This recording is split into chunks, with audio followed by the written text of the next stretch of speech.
चुनाव में वोट दो कारणों से दिए जाते हैं, एक किसी को हराने के लिए और दूसरा किसी को जिताने के लिए। ये पहला चुनाव मैं देख रहा हूं जहां दोनों कारण एक ही चुनाव में है। जब बटन दबेगा वो इतने गुस्से में दबेगा कि हमें तो अब चुनाव आयोग को ये कहना पड़ रहा है अब मजबूत मशीनें भेजना हरियाणा में, टूट न जाए कहीं। इतना ज्यादा रोष है लोगों के मन, और रोष के कारण भी है।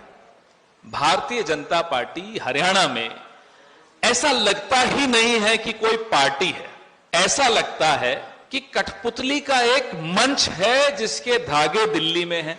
चुनाव से थोड़े महीनों पहले खट्टर साहब की मनोहर कहानियां खत्म कर दी, और यहां पास में ही एक हलका है, वहां के नेता अपने आप को गब्बर सिंह कहते थे, उनकी बाजुएं काट दी, उनके मंत्रालय को खत्म कर दिया।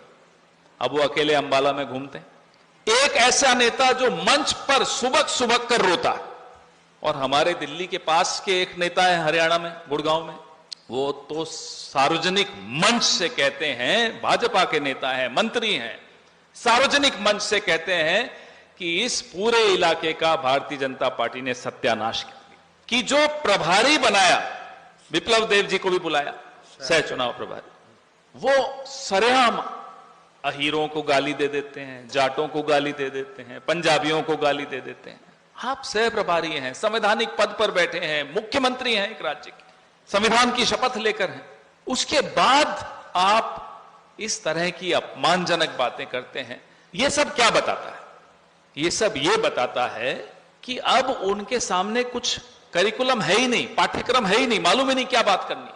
बौखलाए हुए, बदहवास, अरे कांग्रेस में ये हो रहा है, कांग्रेस में वो हो रहा है। अरे आप अपनी बात बताओ, 10 साल में आपने क्या किया? 10 साल आप सरकार में हो और बात कांग्रेस की कर रहे हो, जैसे कि आपके दिल्ली वाले साहब करते हैं। 10 साल से केंद्र में बैठे हैं, प्रधानमंत्री हैं, बात नेहरू जी की करते हैं। अरे अपनी बताओ ना, क्या किया 10 साल में? क्यों हरियाणा को नंबर 1 पे ले आए बेरोजगारी में? क्यों पर्चे लीक हुए? क्यों महिलाओं की सुरक्षा पर आप खुद केंद्र सरकार के आंकड़े बताते हैं कि महिला सुरक्षा में एकदम पिछड़ गया है हरियाणा? क्यों हुआ ये? इसका जवाब तो कांग्रेस नहीं दे सकती ना, इसका जवाब तो आप ही को देना होगा। 9.5 साल एक आदमी को आपने मुख्यमंत्री बनाया, हमें तो यही नहीं समझ में आया, पूरे देश को नहीं समझ में आया, बनाया क्यों था? अब दोस्तियां तो होती हैं राजनीति में। आपने एक व्यक्ति को हरियाणा में बिना किसी कारण के मुख्यमंत्री बनाया और फिर गायब कर दिया। अब पोस्टर से भी गायब हो गए। जैसे विदेशों से कभी ट्रंप आ जाते हैं, कभी कोई बाहर के राष्ट्रपति प्रधानमंत्री आते हैं, तो मोदी जी क्या करते हैं कि इस देश की गरीबी, पिछड़ापन छिपाने के लिए एक सफेद चादर लगा देते हैं। आपने देखा होगा हरियाणा में ठीक वैसा हो रहा है।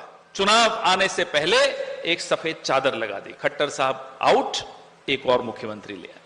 तो आप पिछले 10 साल का जो आपका लेखा जोखा था, जो आपकी नाकामयाबियां थी, जो विफलताएं थी, जो फेलियर्स थे, उसको आप ढक तो नहीं पाओगे, क्योंकि वो नाकामयाबियां हर घर ने, हर व्यक्ति ने, हर परिवार ने बर्दाश्त की है।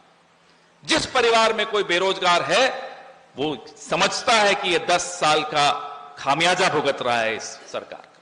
जिस परिवार में ये चिंता होती है कि घर की बेटी या बहू बाहर जा रही है, शाम होने वाली है, सूरज ढलने वाला है, अभी तक नहीं आई, चिंतित हो जाते हैं। वो खामियाजा है 10 साल के कुशासन का।